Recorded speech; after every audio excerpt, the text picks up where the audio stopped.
নতুন সরকারের প্রথম দিনই ৭১-এর বীর শহীদদের শ্রদ্ধা জানিয়েছেন সরকার প্রধান তারেক রহমান। মন্ত্রিসভার সদস্যদের নিয়ে সকালে সাভারের জাতীয় স্মৃতিসৌধে যান তিনি। এ সময় ৭১ এবং ২৪কে এক সুতোয় গেঁথে দেশ করার অঙ্গীকার করেন মন্ত্রিপরিষদের সদস্যরা।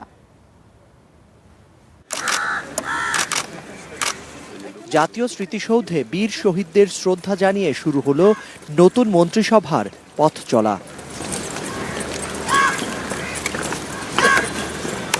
নতুন সরকারের প্রথম কার্যদিবসেই শহীদ বেদিতে প্রধানমন্ত্রী তারেক রহমান।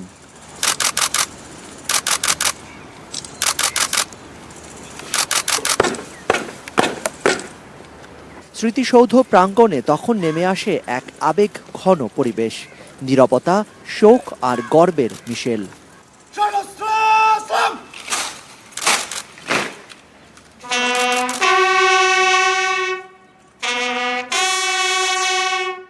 এ সময় তিন বাহিনীর একটি চৌকস দল রাষ্ট্রীয় মর্যাদায় সশস্ত্র সালাম জানায় সরকার প্রধানকে।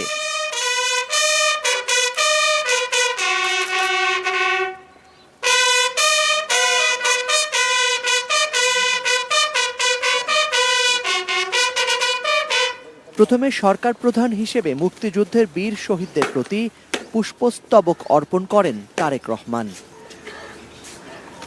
এরপর দলের চেয়ারম্যান হিসেবে মন্ত্রিপরিষদ সদস্য ও দলের সিনিয়র নেতাদের সঙ্গে নিয়ে আবারও শ্রদ্ধা জানান তিনি।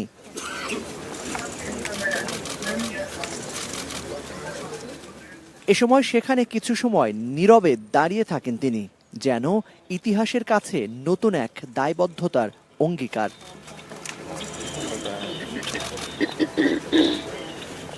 ফেরার সময় সশস্ত্র বাহিনীর সদস্যদের সঙ্গে কুশল বিনিময় করেন প্রধানমন্ত্রী, স্বাক্ষর করেন জাতীয় স্মৃতিসৌধের পরিদর্শন বইয়ে। প্রতীকীভাবে শান্তি, স্মৃতি ও নতুন সূচনার বার্তা নিয়ে স্মৃতিসৌধ চত্বরে একটি পারিজাত গাছের চারাও রোপণ করেন নতুন সরকার প্রধান।